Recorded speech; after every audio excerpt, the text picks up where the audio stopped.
Wheat checks, rice checks, and good hot Ralston present Space Patrol! High adventure in the wild, vast reaches of space. Missions of daring in the name of interplanetary justice. Travel into the future with Buzz Corey, Commander-in-Chief of the Space Patrol. In today's transcribed Space Patrol adventure, Buzz and Happy are in their spacesuits at the base of a volcano on the planet Saturn, searching for a missing scientist. Dr. Ramsey ought to be very close to this spot, Happy. Such rough ground, it's hard to see more than a few yards. The doctor may have fallen into a crevice. Hey, Commander, listen. What's that rumbling? The ground's shaking. It's a volcano. It's going to erupt. Hey, we'd better find Dr. Ramsey in a hurry. We're too late, Happy. Get back to the ship. Boiling lava will be pouring down this mountain in a matter of minutes. Yes, sir. Watch your step and hurry. Hey, Commander, our ship is gone. We're trapped.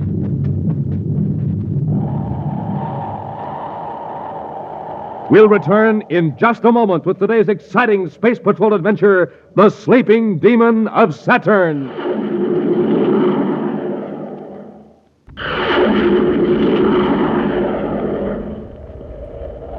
And now, today's Space Patrol adventure. Commander Corey and Cadet Happy are in the Commander's flagship, the Terra 5, approaching the planet Mercury, where a few hours before, a minor quake shook a small section of that innermost planet.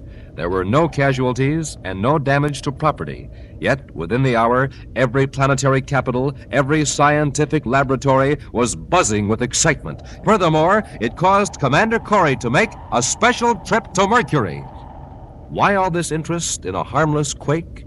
Because it was predicted 8 years before, almost to the minute. Intently now, Happy scans the viewscope screen as the cracked and fissured surface of Mercury spins below them. We're getting close to the scene of the quake, Commander. I'm afraid it won't look any different than the rest of this part of Mercury, Happy. Oh, I suppose not, sir. But I'd like to be able to say that I was one of the first to see the location of the first scheduled quake. Didn't the Spaceophone newscast say that the doctor pinpointed the exact location and named the time 8 years ago? Dr. Ramsey's predictions may have been just a coincidence. That's why I sent Tonga on ahead to Mercury City to contact him personally. Well, predicting quakes isn't exactly new, is it, sir? I mean, in a general sort of way? Up to now, it's been very general. Scientists have spread their predictions over areas of hundreds of square miles and allowed themselves several years leeway. Assistant Security Chief Tonga, calling Commander Corey aboard Terra 5. Tonga, calling Commander Corey. Corey here, go ahead. I've contacted Dr. Ramsey, Commander. He's in Mercury City. Good. Did you talk to him about this Mercury quake? Yes. He said the news reports are basically true. He did predict the exact time and location of this quake 8 years ago. Well, tell him I'll see him as soon as I reach Mercury City. That'll be in about 30 minutes. Corey out. Commander, look. There's something down there in that clearing. What does it look like? A wrecked spaceship. A wrecked spaceship? Yes, sir. I'll set the ship down. You get our spacesuits out of the locker.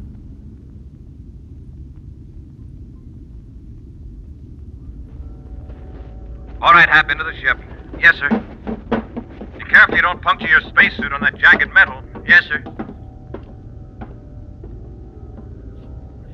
Commander, there's a man in here, collapsed over the instrument panel. Now, let's take a look at him. At least he's in a spacesuit. He's still alive. Quickly, Happy, let's get him to our ship. He needs oxygen.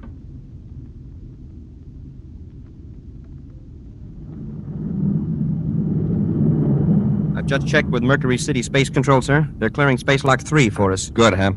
How's our passenger, sir? Oh, he'll be all right. He's resting back aft. It was close. If we'd been a few minutes later, he'd have been finished. What made him crash? Defective rocket equalizers. He's lucky he wasn't killed. He told me he bought the ship at a bargain. Some bargain? Yeah. From nose to stern, that ship was fitted with obsolete equipment. Cheap metals covered with endurium plating. He tells me he bought it from a man named Cran Gresham. Cran Gresham? That name sounds familiar. He was working a petty swindle game on Mars a few months ago. Our agents broke it up, but they couldn't get anything on Gresham. Now, there's nothing petty about selling defective spaceships. That's potential murder. And this time, we're really going after him.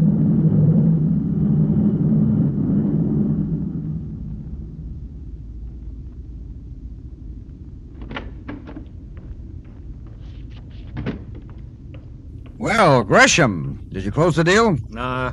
Our client insisted on inspecting the ship. The only thing we found in working order was a danger sign in the atomic power compartment. That's the third sale you've muffed this last week, Gresham. It's costing me quite a bit of money to keep up a front here in Mercury City. What we need to do is create a demand for small spaceships.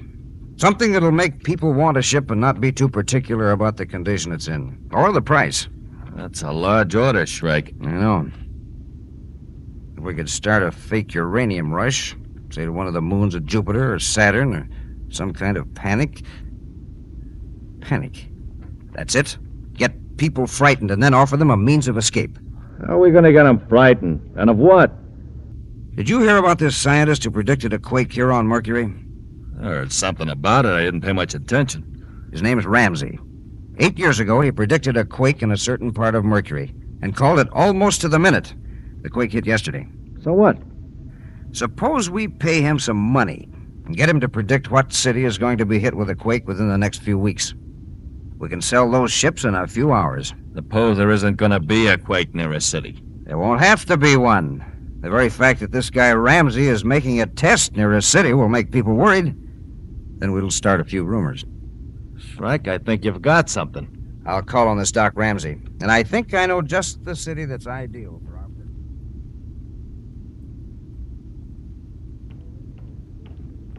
I'm all ready, sir. There's a service car in front of headquarters waiting to take us to Dr. Ramsey's apartment. Oh, we'll wait here a few minutes, Happy. I'm expecting a report from Tonga and this man Gresham. Oh, yes, sir. Oh, how's the man we rescued from the wrecked ship? Oh, he'll be all right. But he's in bad shape financially. No company would insure that ship of his because he didn't have a Space Patrol inspection certificate. So the poor guy has to stand the loss himself. It's an expensive lesson for him. Commander. Oh, yes, Tonga. Haven't been able to find out much about this Cran Gresham, but I've learned one thing. He's here in Mercury City, or at least he was within the last 2 days. Where can we locate him? I don't know, but he's been seen with a man named Rupert Shrike. Oh, probably he's planning to sell Shrike one of his broken-down ships. No, Happy. Apparently, Shrike is backing Gresham, helping him to put up a front to impress clients. Tonga, assign 2 of our agents to tail Shrike. Find out how he contacts Gresham, then we can get a line on them. All right, Commander. Okay, Happy. Let's get over to Dr. Ramsey. Frankly, Mr. Shrike, I find your offer very attractive. Well, then you'll accept, Doctor? Well, I'd like a little time to think it over. You see, I hardly expected to be called on to predict quakes for private persons. Tell me, Mr. Shrike, what region are you interested in? Kepler City on Saturn. I have some property there. You don't need to worry, Mr. Shrike. Kepler City is safe probably for centuries to come. Oh, then you've already tested it? Yes, years ago. But you can rely on the assurances of other quake experts. But Kepler City is fairly near a volcano, Doctor. I know, the sleeping demon. That volcano is all but inactive. Sends up a little smoke occasionally. Even if it did erupt, which is unlikely, the city is in no danger. But suppose a quake shifted the strata under the cone. Wouldn't that cause a violent eruption? It would take a fairly violent quake to do that, and that's most improbable. Make a test anyway. I'll raise my offer to 2,000 credits. No, Mr. Shrike, thank you. Any further tests would be a waste of time. Look here, Ramsey. I came here with a legitimate offer. Don't pull this high-toned devotion to science business on me. I'm not interested, Mr. Shrike. Now, will you excuse me? You listen to me, Ramsey. I can make you mighty anxious to make that test if you don't listen to reason. Is that a threat? Take it as a threat if you want to. I've made up my mind. You're going to make that test. If I have to use force. Get rid of him. I'm not leaving here till I get what I want. Very well.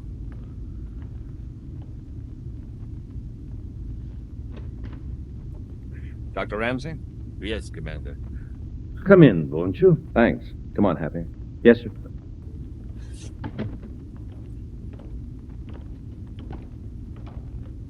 Commander, this gentleman is Mr. Shrike.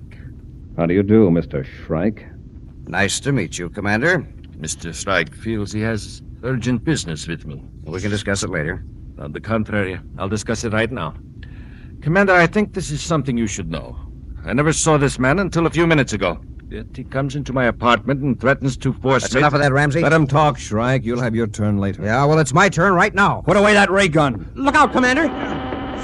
Give me that gun! Get back, cadet. You Oh, fool! Shrike, do you realize what you've done? Yeah? I shot the commander-in-chief of the Space Patrol and this cadet. That ought to convince you I mean business. Now, come on, Ramsey. Let's go. Where are you taking me? To Saturn. You're going to predict the destruction of Kepler City. We'll return to Space Patrol in just a moment.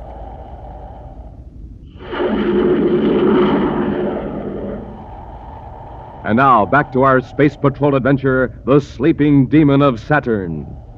Dr. Ramsey has perfected the method of predicting quakes. Two criminals, Shrike and Gresham, plan to force the doctor to predict a quake and eruption of a volcano near Kepler City on the planet Saturn. This, they figure, will create a near panic in the city, thus enabling them to dispose of defective spaceships at an enormous profit to people anxious to leave the danger area. When Dr. Ramsey attempted to tell the commander of Shrike's threat, Shrike whipped out a ray gun, rendered Buzz and Happy unconscious, then forced the quake expert to accompany him to Saturn. Now, an hour later, the two space patrolmen are regaining consciousness in the doctor's apartment in Mercury City. I almost had him, Commander, but he turned the gun on me. Well, he must have been out for about an hour. Shrike could be off Mercury by now. Where's Dr. Ramsey? Shrike probably took him along. Well, now, what kind of business would he have with Dr. Ramsey? Whatever it was crooked. The minute Dr. Ramsey started to tell us, Shrike pulled a gun. Let's get to Mercury City headquarters and send out an alarm. Where are we now, Shrike? We just crossed the Mars orbit. How's the doc? I slipped something in his coffee to put him to sleep. That'll hold him till we reach Saturn. Good. We'll keep Ramsey pretty well under cover, but we'll be around with our quake detecting equipment, setting it up in the region of the volcano. We'll be seen by spaceships and atmosphere cruisers, lugging heavy equipment up and down the slope of the Sleeping Demon. Every 3 or 4 days, we'll come back to Kepler City looking very grim and worried. Well, like we found out bad news, huh? Exactly. Then we'll drop a few hints, just enough to get people worried. Like the volcano is going to erupt? Yes. The wise boys will figure the authorities aren't letting the people know what's going on. So everybody will try to outwit everybody else to save his own skin. How long's it going to take? It'll have to work in about 3 days. So we can have our men sell the ships and then clear out. By the time the Space Patrol gets wind of it, we'll be gone. Happy, are all those agents' reports in? All except Jupiter and Neptune, sir. All negative. No word on Shrike, Gresham, or Dr. Ramsey. It's been 3 days now. Shrike may dispose of the doctor just to keep him from talking. Oh, sir, there's a message for you here to call Jupiter City headquarters. Is it from Tonga? I don't know, sir. He just said Station 23. Shrike is supposed to operate out of Jupiter City. Maybe Tonga's found out something. Commander Corey at Mercury City headquarters calling Jupiter City Space Patrol headquarters Station 23. Commander Corey calling Station 23 Jupiter City headquarters. Jupiter City headquarters, Station 23. Tonga here. Have you located Shrike? No, Commander.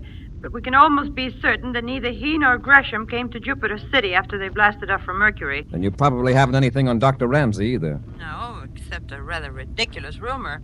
What kind of rumor, Tonga? I heard it from an engineer who just got in from Kepler City on Saturn. He repeated it only because he thought it was a joke. Some people in Kepler City think Dr. Ramsey is making quake tests around the Sleeping Demon.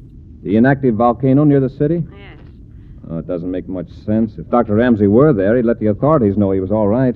The engineer says he's talked to 2 intelligent men in Kepler City who are convinced that the Sleeping Demon is going to erupt. Well, it's impossible. But it's a dangerous rumor if it catches hold. I'm glad you told me about this, Tonga. I want you to contact Professor Hammond at the Jupiter University. Professor Hammond? Yes. He's also an expert on quakes. Tell him to go to Kepler City. Explain the situation to him. And tell him that we want a public assurance from him that the city isn't in danger. All right, Commander. And Tonga, when you reach Kepler City, check on the source of those rumors. Corey out. Professor Hammond may be able to make people disregard the rumor, but I'd like to find out what's behind it. You and I'll pay a surprise visit to Kepler.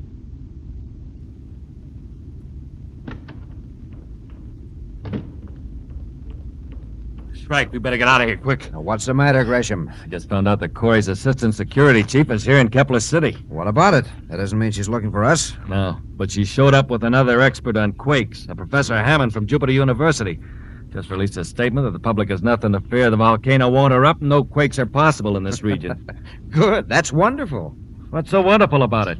Who's going to buy our spaceships after they hear what Hammond says? Who's going to listen to Hammond when the sleeping demon starts spouting molten lava? What are you talking about? The volcano isn't going to erupt. It will, with a boost from a cosmic bomb dropped into the crater. Huh? We'll put a time fuse on it, so it'll blow up in about 12 hours. Of course, it won't be enough of an eruption to harm the city, but it'll panic the population. Then we'll do plenty of business. Will make Hammond look silly. Not only that, but nobody will believe anything the local authorities say after that. It'll be every man for himself. Well, what about Ramsey? We'll put him in a spacesuit and leave him near the top of the crater. The volcano will erupt before he gets down. And Dr. Ramsey will never be seen again. Well, let's work fast. I want to get out of this place, but good.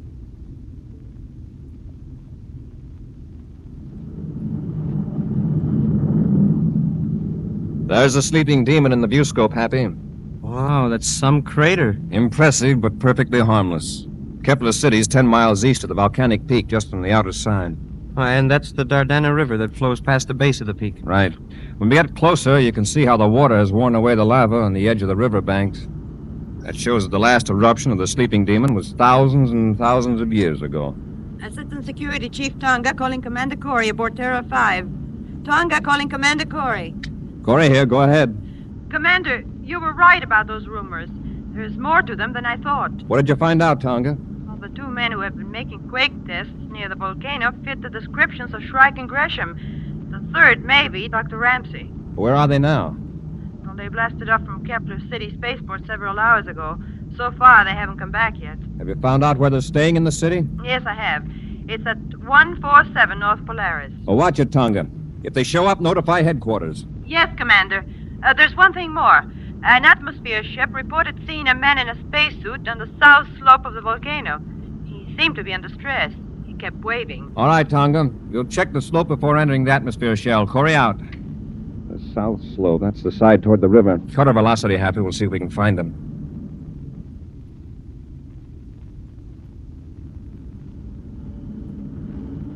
I don't see anyone, sir. The lava's so jagged and covered with mounds and gullies.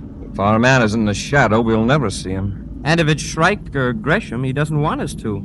Now, wait. Something moved down there, near the bottom of the slope. I see it, sir. It's a man in a spacesuit, and he's waving. Get our spacesuits out of the locker, Happy, and we'll land on that level space near the river and go after him.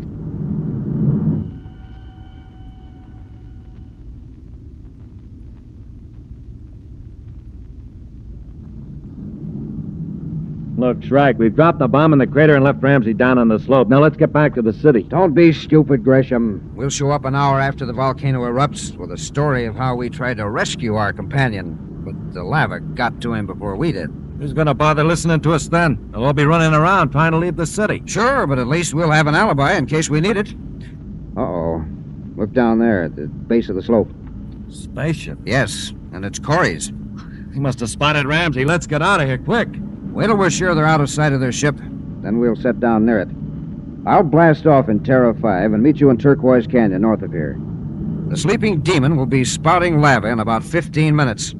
If Corey's ship is gone, we'll get him and Ram.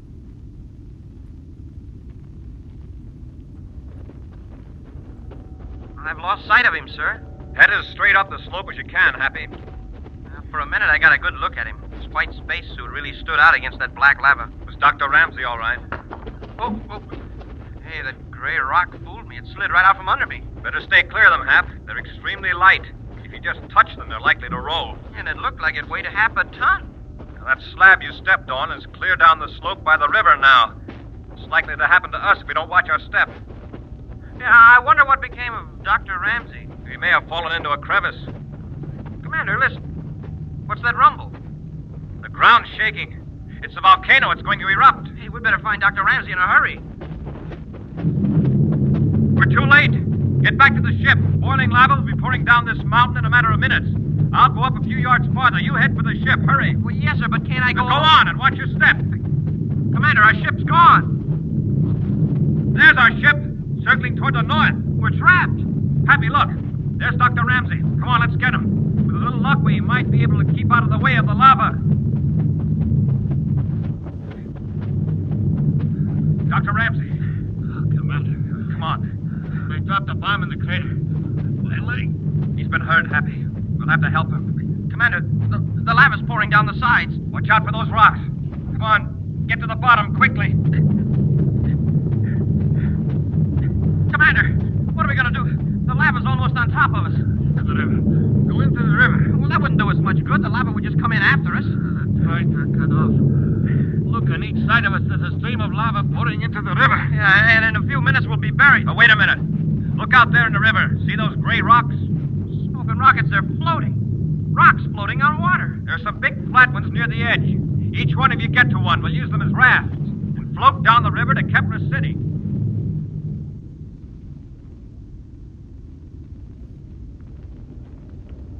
Shrike, I don't like the idea of coming back to Kepler City. We've got to destroy all evidence that we were here, then we can blast off. Besides, the whole town's excited over that volcano. They won't notice us. Let's get inside, finish up what we have to do. I want to get away from here. Don't be in such a rush. We'd better stick around and keep track of our salesmen. We don't want to be double-crossed on those spaceship sales. Here we are. Well. Gresham, we have company. Tongue. Grab her, Gresham. Stay where you are, both of you. I've got it, Shrike. Let's go. Hold her, Gresham. Yeah, this changes my plans. We'll have to finish her right here. Then we'll blast off. Hurry up, then. There may be other Space Patrol agents around. You're so right. Corey, get your ray gun, Gresham. Not this time, you don't. I'll get Shrike, sir.